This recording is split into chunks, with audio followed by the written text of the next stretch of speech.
ખેડૂતોનો સવાલ હવે માત્ર વીજ પોલનો નથી પરંતુ હક અને વળતરનો છે। સરકારે નવી વળતર નીતિ જાહેર કરી પરંતુ ખેડૂતો તેને લોલીપોપ ગણાવી રહ્યા છે। એક બે કે એટલા નહીં પણ સીધી 365 ગ્રામ પંચાયતો એક મંચ પર આવી ગઈ છે। હજારો ખેડૂતો રસ્તા પર ઉતર્યા અને સરકારને 3 વિકલ્પ આપી અને ચેતવણી આપી દીધી છે કે હવે નિર્ણય સરકારનો નહીં પણ ગુજરાતના ખેડૂતોનો હશે। મોરબીના જેતપર ગામે શરૂ થયેલું ખાનગી વીજ કંપનીના વીજ પોલ સામેનું ખેડૂતોનું આંદોલન હવે સમગ્ર ગુજરાતમાં ચર્ચાનો વિષય બન્યું છે। શરૂઆતમાં પ્રતિક ઉપવાસ, ત્યારબાદ 19 દિવસ સુધી અમરનાથ ઉપવાસ અને હવે આંદોલનના ત્રીજા તબક્કામાં ખેડૂતો રસ્તા પર ઉતર્યા છે। સરકારે 4 જુલાઈ 2026ના રોજ વીજ પોલ અને કોરિડોર માટે નવી વળતર નીતિ જાહેર કરી હતી, પરંતુ ખેડૂતોનું કહેવું છે કે આ નીતિ તેમના નુકસાનની સામે પૂરતી નથી। ખેડૂતો આ પરિપત્રને માત્ર આશ્વાસન ગણાવી રહ્યા છે અને તેનો ખુલ્લેઆમ અસ્વીકાર કરી રહ્યા છે। તમે જે આવેદનપત્ર આપ્યું છે, કેટલા ગામના ગ્રામ પંચાયતના લેટર પેડ સાથે આપણે આવેદન આપ્યું છે અને આપણી મુખ્ય માંગણી શું છે? આપણે શું થાય તો આ આંદોલન પૂરું થાય?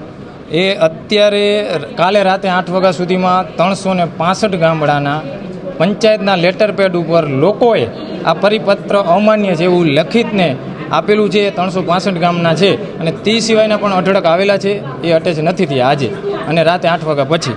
અને એમાં મુખ્ય માગણી અમારી ટાવર માટે જે 200%ની જગ્યાએ 400% અને કોરિડોર માટે 260%, ગ્રામ્ય હોય, નગરપાલિકા કે મહાનગરપાલિકા ત્રણેય માટે એ ઓપ્શન છે। એની જગ્યાએ 2013નો કાયદો છે એ મુજબ બજાર કિંમતના 4 ગણા થાંભલા અને તાર માટે એ પણ ઓપ્શન માન્ય ન હોય તો જે 2006 જે લાયસન્સી રૂલ્સ છે એ પ્રમાણે કલેક્ટર સાહેબ જે છે કંપની અને ખેડૂતોને બોલાવીને ભાડું નક્કી કરી આપે। આ 3 ઓપ્શનમાંથી જે સરકારશ્રીને અનુકૂળ હોય બરોબર। અને તે સિવાયના હમણાં અમારા બીજામાં 23 મુદ્દા છે, અલગ અલગ રજૂઆત છે 23 મુદ્દાની, એ પણ આમાં સામેલ છે। તો આમ આંદોલનના ભાગરૂપે આજે મોરબીની મહેન્દ્રનગર ચોકડીથી કલેક્ટર કચેરી સુધી વિશાળ પદયાત્રા યોજાઈ।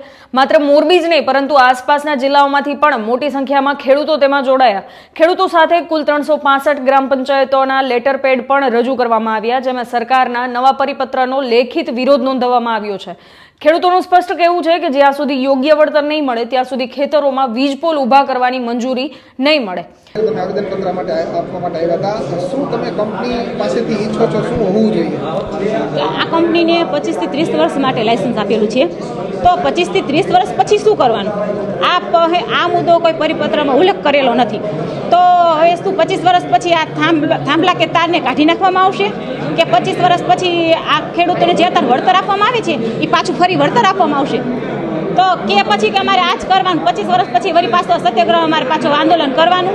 હવે એ અમે રજૂઆત કરવા માટે આવ્યા હતા કે 25 વર્ષ પછી કે આવું કંઈ ઉલ્લેખ કરેલો નથી, તો તમે જે પરિપત્ર બનાવો એમાં સ્પષ્ટ બધી વાત કરો કે જેથી અમને અમારી પેઢી આવે એને ખબર પડે કે આ 25 વર્ષનું છે તો 25 વર્ષ પછી શું અંદર થશે। મારું નામ જ્યોતિબેન પંચાસરા।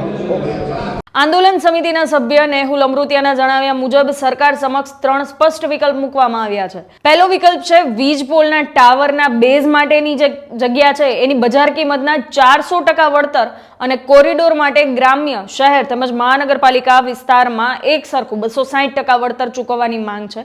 બીજો વિકલ્પ છે વર્ષ 2013ના જમીન સંપાદન કાયદા મુજબ વીજ પોલ અને કોરિડોર બંને માટે બજાર કિંમતના 4 ગણા વળતરની જોગવાઈ અમલમાં મૂકવાની માંગ છે। અને ત્રીજો વિકલ્પ છે વર્ષ 2006ના લાયસન્સી નિયમો મુજબ ખેડૂત અને કંપની વચ્ચે ભાડું નક્કી કરી દર મહિને અથવા તો દર વર્ષે ભાડું ચૂકવવાની વ્યવસ્થા કરવામાં આવે। ખેડૂતોનું કહેવું છે કે જો સરકાર આ 3માંથી કોઈ યોગ્ય વિકલ્પ નહીં સ્વીકારે તો સમગ્ર ગુજરાતના ખેડૂતો આગામી આંદોલનની દિશા નક્કી કરશે। અત્યારે આવેદનપત્ર દેવા માટે ઘણા બધા ખેડૂતો આવ્યા છે, ખેડૂતોની લાગણી શું છે આ પોલને લઈને અને તમે શું કહેશો?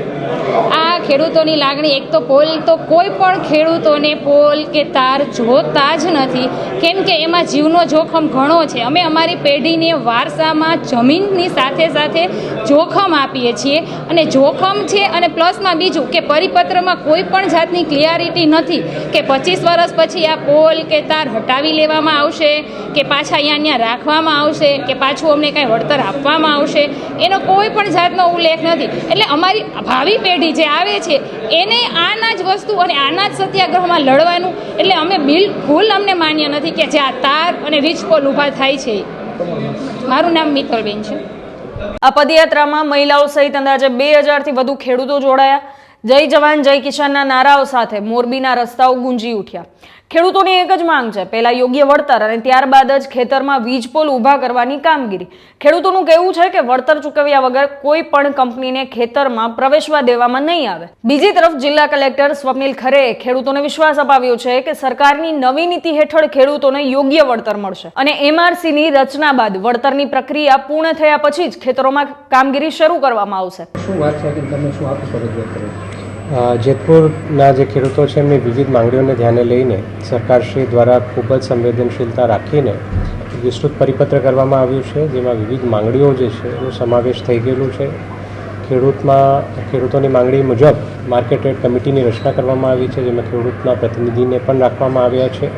સાથે જે ભાવ છે એમાં પણ વધારો કરીને 200% અને ગ્રામ્ય વિસ્તાર માટે 30%ની જોગવાઈ કરવામાં આવેલી છે અને ખૂબ જ વિસ્તૃત પરિપત્ર આ બાબતે જાહેર કરવામાં આવ્યું છે. છતાં આજે અમુક ખેડૂતો દ્વારા અહીંયા આવીને વિવિધ અન્ય માંગણીઓ બાબતે રજૂઆત કરવામાં આવી છે, જે અમે સરકારશ્રીને પહોંચતા કરશું.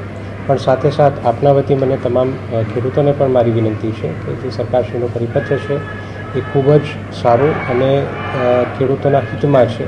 એમાં માર્કેટ રેટ કમિટી માટે ટૂંક જ સમયમાં અમે કાર્યવાહી ચાલુ કરવા જઈ રહ્યા છે, જેમાં ખેડૂતના પ્રતિનિધિઓનું પણ અત્યારે અમે ચયન પ્રક્રિયા કરી રહ્યા છે. તો એમાં તમામ ખેડૂત મિત્રો પોતાના પ્રતિનિધિની ઝડપથી નિમણૂક કરે, જેથી આગળ એમને જે પરિપત્ર પ્રમાણે વધારાનું વળતર છે એ મળી શકે. જે લાઇનમાં વળતરની ચૂકવણી મહદઅંશે થયેલી છે અને બાકી છે હજુ કામ, એમાં પણ વધારાનું વળતર ટૂંક જ સમયમાં ચૂકવવામાં આવશે. જેથી તમામ ખેડૂતોને પણ મારું આગ્રહ અને વિનંતી છે કે આપ લોકો આવો અને માર્કેટ રેટ કમિટીનો ભાગ બનો, જેથી આપણે વધારાનું વળતરની ચૂકવણી થઈ શકે. બાળકોએ જે અસ્વીકાર કર્યો છે પરિપત્રનો, આગળ કામગીરી કેવી રીતે ચાલુ કરવામાં આવશે કે શું?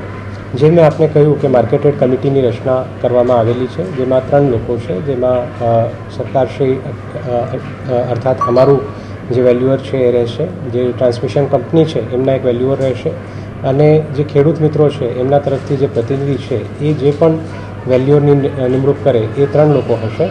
3 દ્વારા ભાવો ગામમાં જઈને ખરેખર જે ભાવ છે DLVCની જેમ નહીં, પરંતુ જે એકચ્યુઅલ ભાવ છે એની ચકાસણી કરવામાં આવશે અને એ 3 જ્યારે MRCમાં રજૂ થશે તો સરકારશ્રીના GR પ્રમાણે પછી એમાંથી યોગ્ય ભાવ નક્કી કરીને આગળની કાર્યવાહી કરવામાં આવશે. બેને જો કોઈ વેલ્યુ જે છે નક્કી નથી કરતા તો આગળ કેવી રીતે કરીએ? એમાં સરકારશ્રીના GR પ્રમાણે 3યના વેલ્યુઅર જે છે એ આવશ્યક છે અને 3ય વેલ્યુઅરના ભાવ બંધ કરવામાં આવ્યા બાદ આગળની કાર્યવાહી પરિપત્ર પ્રમાણે કરવામાં આવશે. જ્યાં સુધી વેલ્યુઅર નહીં આવે ત્યાં સુધી કાર્યવાહી નહીં થાય કેવી રીતે? એમાં કાર્યવાહી તો આગળ કરવામાં આવશે જ અને જે સરકારશ્રીના વેલ્યુઅર છે, જે કંપનીના વેલ્યુઅર છે અને ખેડૂતોનું પણ અમને પૂરો વિશ્વાસ છે કે એ સાથે રહીને વેલ્યુની નિમણૂક એમના દ્વારા પણ કરવામાં આવશે. સાહેબ, આ જે કામગીરી છે સ્થળ ઉપર જે થાંભલા નાખવાની, આ માર્કેટ કમિટી બેસી જાય પછી તે ચાલુ કરવામાં આવશે ત્યાં સુધી? હા, એમાં જે સરકારશ્રીનું GR છે એ પ્રમાણે માર્કેટ રેટ કમિટીમાં જે ભાવ છે એ નક્કી થયા બાદ 100% અપફ્રન્ટ પેમેન્ટ કર્યા બાદ જ કાર્યવાહી કરવાની રહે છે. જેથી ગયા અઠવાડિયામાં અમે તમામ ટ્રાન્સમિશન કંપનીઓ સાથે પણ બેઠક કરી હતી અને એમને પણ એમના જે વેલ્યુઅર છે એમની નિમણૂક કરવા માટે સૂચના આપી હતી.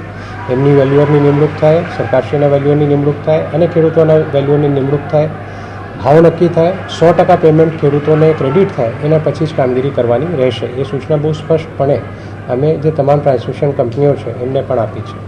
સર, આ જે સમિતિની નિમણૂક થવાની છે એમાં ખેડૂતોને એક વાંધો એ છે કે કમિટીમાં એક ખેડૂતના પ્રતિનિધિ હશે, એક સરકારના હશે અને એક કંપનીના હશે. એના ઉપરાંત કલેક્ટર બીજા 2 પ્રતિનિધિ ધારે તો મૂકી શકે છે. તો એમણે એક વાંધો તે ઉઠાવ્યો છે કે કંપનીના પ્રતિનિધિ શા માટે હોવા જોઈએ, અને બીજું કે જો કલેક્ટર પણ 2 પ્રતિનિધિ મૂક્યા અને સરકાર અને કંપની ના હોય તો બહુમતી તો એ કમિટીમાં ખેડૂત સિવાયના વર્ગની થશે. તો એટલે અમારો મુદ્દો સાચો હોય તો પણ સાચો નહીં ઠરે એવી એમની રજૂઆત છે. નહીં, આ કમિટીમાં જે નિર્ણય છે એ બહુમતીના આધારે થવાનો નથી. સરકારશ્રીએ ખૂબ જ વિસ્તૃત એમાં ગાઈડલાઈન આપેલી છે કે કેવી રીતે ભાવ લેવામાં આવશે, મંથ કવરમાં લેવામાં આવશે. એ ભાવોમાંથી 3 કવર પૈકી 2 કવરનું સિલેક્શન કરવામાં આવશે. એ 2 કવર જે સિલેક્ટ થશે એમાં પણ જે ભાવમાં અંતર છે એ જોવામાં આવશે. 20%થી વધુ ભાવમાં અંતર હોય તો કેવી રીતે કાર્યવાહી થશે, 20%થી ઓછું હોય કેવી રીતે થશે, એ તમામ વિગતો પરિપત્રમાં બહુ ડિટેલમાં આપવામાં આવેલી છે. જેનો અર્થ છે કે આમાં જે સમિતિની કમ્પોઝિશન છે એનાથી બહુ ફેર પડવાનો નથી. જે 3 ભાવ સબમિટ કરવામાં આવશે એના આધારે કાર્યવાહી કરવામાં આવશે. જો કે હાલ ખેડૂતો એકતા સાથે શાંતિપૂર્ણ રીતે પોતાની માંગ સરકાર સુધી પહોંચાડી ચૂક્યા છે. હવે નજર સરકારના આગામી નિર્ણય પર છે. સરકાર ખેડૂતોની રજૂઆતોને ધ્યાનમાં લઈ અને વળતર નીતિમાં સુધારો કરશે કે પછી આંદોલન છે વધુ ઉગ્ર સ્વરૂપ ધારણ કરશે તેનો જવાબ આગામી દિવસોમાં મળશે. ત્યારે આ સાથે જ વધુ અપડેટ્સ માટે જોડાયેલા રહો સ્વરાજ સાથે. ખેડૂત ભાઈઓ છે ખેતરમાં ડ્રોન ઉડાવતા હોય છે ત્યારે આપણે એક પ્રશ્ન સતાવતો હોય છે કે જે આપણે અત્યાર સુધી જીપીએસ ટેકનોલોજી વાળા ડ્રોન વાપર્યા છે, જેથી કરીને મોબાઈલ ટાવર છે અથવા તો હાઈ ટેન્શન લાઈન પસાર થતી હોય, કોઈ વૃક્ષો હોય, ત્યારે જે જીપીએસ ટેકનોલોજી વાળા ડ્રોન છે એમાં ટકરાય અને ટ્રેસ થાય છે. પણ એગ્રીવન લાવ્યું છે GNSS ટેકનોલોજી ડ્રોન, જેથી કરીને એ ડ્રોન છે એ કોઈ જગ્યાએ ટકરાય નહીં, પોતાની રીતે જ ડિસિઝન લે છે ને મૂવ થઈ જાય છે, જેથી કરીને GNSS ટેકનોલોજી ડ્રોન છે એ વાપરવાનો આગ્રહ રાખો.